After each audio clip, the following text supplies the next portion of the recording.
Boa noite, muita paz, muita luz a todos nós.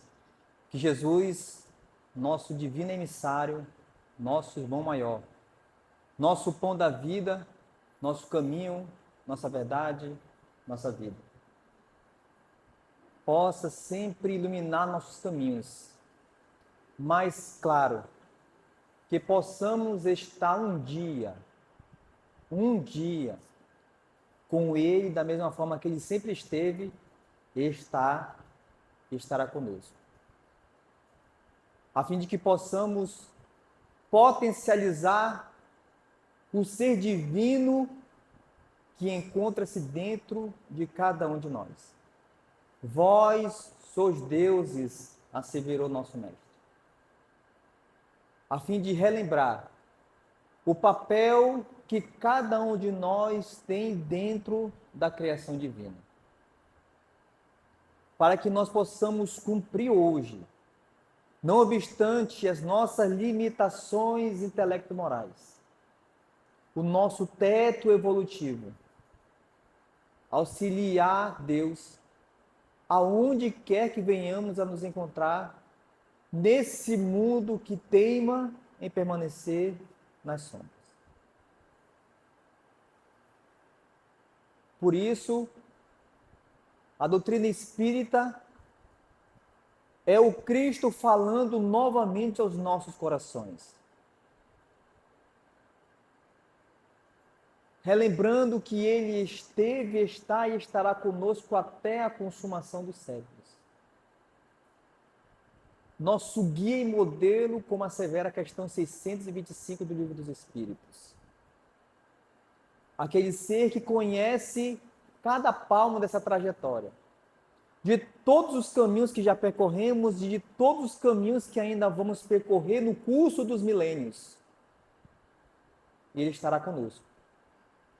Por isso Ele legou o seu abençoado Evangelho, que é esse roteiro seguro, iluminado, pavimentado e seguro, que nos leva fatalmente ao Pai. Sedes perfeito como perfeito é o vosso Pai que está no céu, asseverou o Mestre, nos relembrando das nossas potencialidades. Para que nós possamos entender a nossa conjuntura espiritual, faz necessário refletirmos sobre o nosso mundo.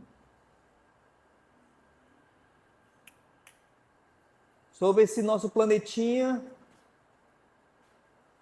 que ronda ao redor da nossa estrela maior, nosso Sol, e nosso sistema planetário. Porque o codificador da doutrina asseverou, no entendimento das leis divinas, que todo efeito inteligente ele só pode advir de uma causa inteligente. E a grandeza da causa está na grandeza dos fenômenos e das suas consequências. E quando observamos o nosso querido planetinha, passamos a nos indagar se realmente existe aleatoriedade ou acaso na criação.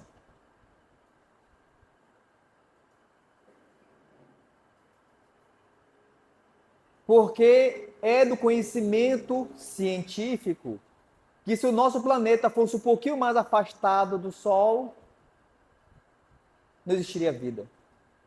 Se fosse mais próximo, também não existiria vida. Se determinados componentes, como o carbono, tivessem maior e menor quantidade, não existiria condições de vida em nosso planeta. E aí, quando vem Chico Xavier, retratando exatamente esse entendimento, fala, por exemplo, nas questões de família. Ninguém entra na vida de ninguém por acaso. Porque o acaso não existe dentro da criação divina. Com isso advém várias indagações, como, por exemplo, por que sofremos? Por que estamos aqui? E por que não acolá? Por que nessas circunstâncias? Por que não em outras circunstâncias? E o Espiritismo cumprindo seu papel de consolador, porque consola-se quando se esclarece. Ele vem explicar as anomalias morais de nosso planeta. Então, no capítulo 3 do Evangelho segundo o Espiritismo, há muitas moradas na casa do meu Pai, os espíritos desenvolvem, explicando exatamente o porquê de muitos problemas de nosso mundo, ou quiçá, se não de todos. Quando eles nos sugerem a imaginar um lugar que seja um hospital, uma penitenciária, uma região malsã, um subúrbio. Imaginemos, ok, e eles arrematam. O planeta Terra é tudo isso ao mesmo tempo.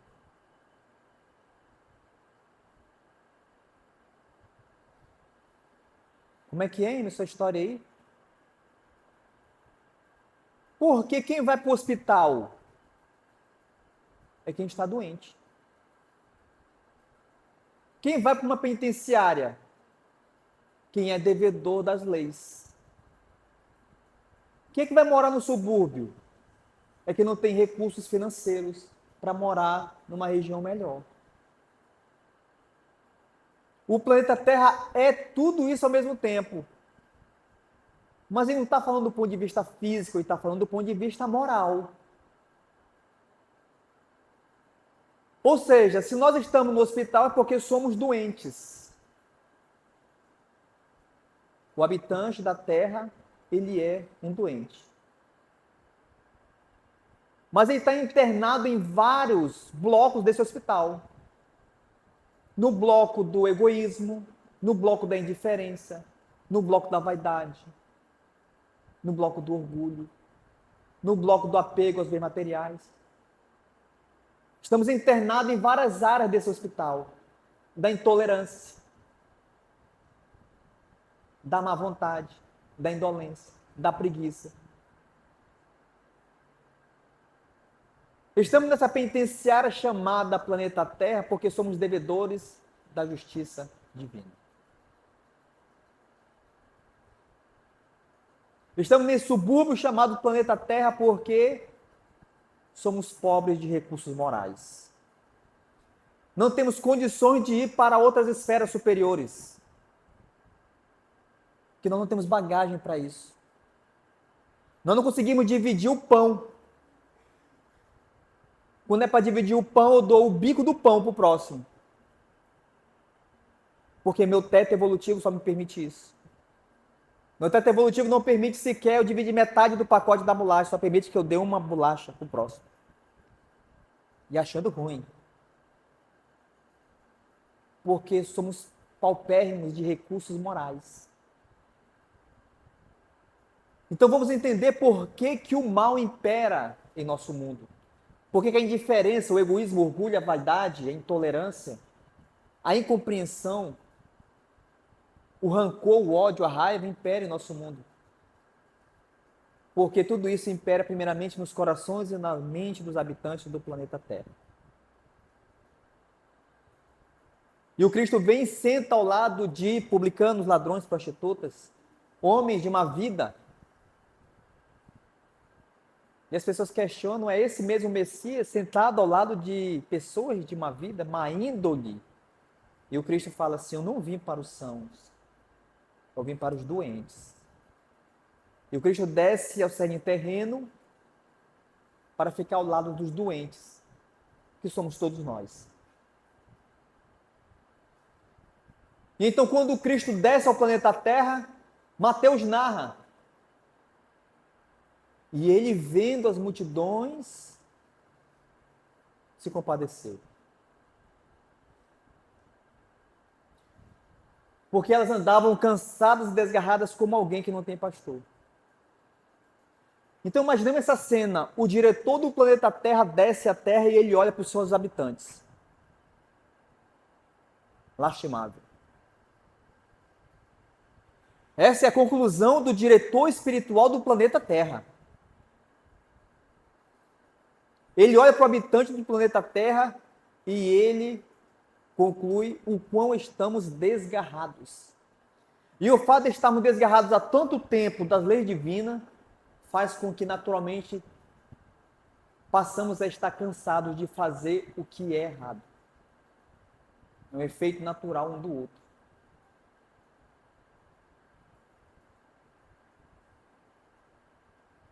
E aí a pergunta que é explicada na parábola da ovelha perdida é exatamente isso.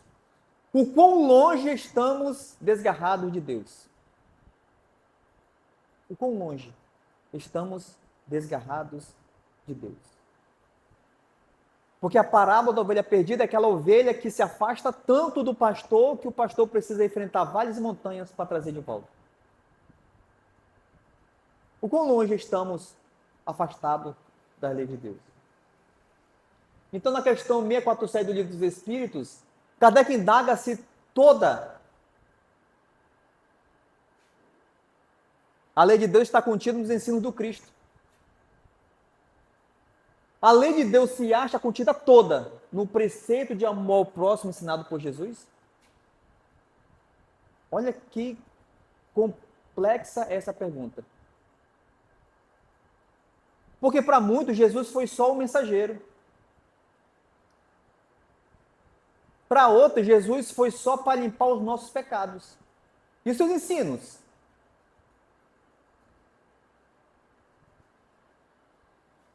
A lei de Deus se acha contida nos preceitos de amor ao próximo, ensinada por Jesus? Resposta: certamente esse preceito encerra todos os deveres dos homens um para com os outros. Cumpre, porém, se lhe mostre a aplicação que comporta, do contrário, deixarão de cumpri-lo, como o fazem presentemente. Mas esse presentemente, gente, é lá 1857. Mas é tão atual. Isso é tão atual. Porque fazem 2000 anos que o Cristo veio à Terra. E seu evangelho mal engatinhou ainda nos corações da criatura humana. Perguntaram ao Cristo, qual o maior mandamento? O maior mandamento é amar Deus acima de todas as coisas. Porque nós amamos as coisas. Deus, eu nem sei quem é. Amar Deus acima de todas as coisas. Mas eu vos deixo um outro semelhante a esse. O próximo, como a si mesmo. Sendo assim, o Cristo promete. Ele promete o Consolador. Se me amardes, guardeis os meus mandamentos, eu rogarei ao Pai que lhe envie um outro Consolador. Porque ele gera um outro Consolador, para que fique convosco para sempre. O Espírito de verdade que o mundo não pode receber porque não vê, nem o conhece. Mas vós o conheceis porque habita convosco e estará em vós. Jesus, ele promete um Consolador. Eis então que em 18 de abril de 1857, há 2 dias atrás, comemoramos os 167 anos do lançamento dessa obra. Mas não foi o lançamento de um livro, foi a concretização da promessa do Cristo. O Espiritismo é o Consolador prometido por Jesus. Que tem por objetivo relembrar, pois na questão 621 do Livro dos Espíritos, Kardec indaga onde está escrita a lei de Deus, os Espíritos respondem na consciência. Aí na questão 621A, Kardec volta a indagar. Já visto que as leis de Deus estão na consciência, para que uma revelação? Para que Moisés? Para que Jesus? Para que o Espiritismo? E os Espíritos nobres respondem, pois o homem esqueceu e menosprezou a lei e Deus quis que ela fosse lembrada. Por isso que na questão 625, Kardec indaga quem Deus tem oferecido. Quem Deus tem oferecido ao homem como guia modelo. Olha a pergunta. Não é quem Deus ofereceu, é quem Deus tem oferecido. Por que Deus tem oferecido? Porque quem diz que o planeta Terra aceitou Jesus como Salvador? Por isso que Deus ofereceu. Ele oferece e vai continuar oferecendo até a última das ovelhas retornar para o pastor.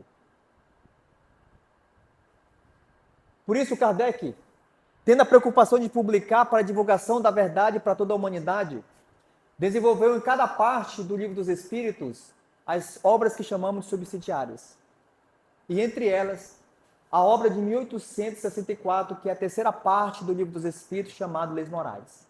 Então, o Livro dos Espíritos ele é dividido em 4 partes. E na terceira parte, que são das Leis Morais, Kardec então desenvolveu essa obra fantástica, que é o Evangelho segundo o Espiritismo. Olha o que Kardec fala na introdução do livro.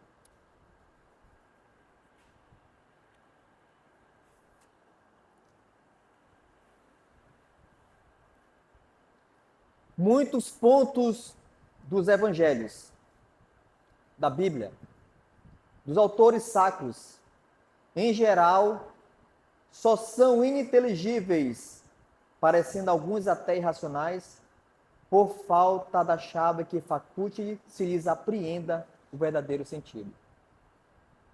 Essa chave está completa no Espiritismo. Acrescenta o codificador. O essencial é pôr ao alcance de todos, mediante a explicação das passagens obscuras e o desdobramento de todas as consequências, tendo em vista a aplicação dos ensinos a todas as condições da vida. Foi o que tentamos fazer com a ajuda dos bons espíritos que nos assistem. Eis o objetivo da materialização desse livro. Trazer o Evangelho para o cotidiano, para a aplicação da vida, para a potencialização dos nossos valores, sem parábolas, sem obscuridades, pois o Espiritismo é a religião que parte do coração do Espírito diretamente a Deus. O Espiritismo é a propagação da religião cósmica do amor. Por isso que, em resposta à questão 888A do Livro dos Espíritos, os imortais informam-nos, relembrando, pois o Espiritismo é cristianismo redivivo.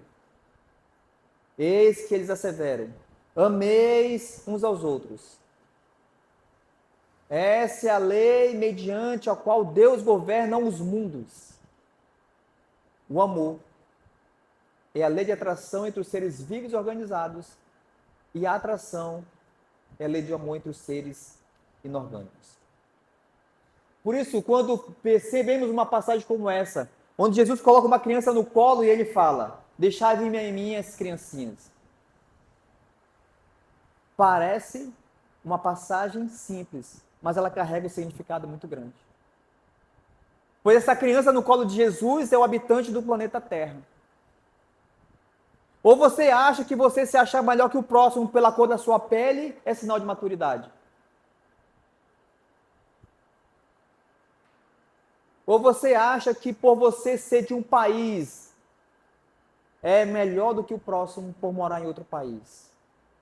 Por você pertencer a uma corrente religiosa, se é maduro, você acreditar que é melhor que o próximo porque o outro não está na mesma religião que você? E aí o Evangelho vem explicar-nos. Porque essas palavras simples, ele não está falando à criança biológica, ele está falando, sabe quem? A todos aqueles que estacionam nos círculos inferiores. Os fracos, os escravizados e os viciados. Isso é o significado do que é ser criancinha aos olhos de Deus. Ser criança biologicamente é apenas uma fase. Mas percebemos que existem pessoas que possuem uma idade biológica de 60 anos, mas pensam ainda como uma criança. O comportamento ainda é meramente infantil.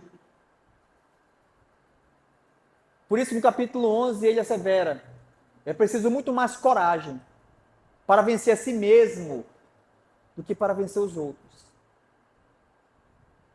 Você consegue vencer os outros por uma imposição social, você é colocada como chefe.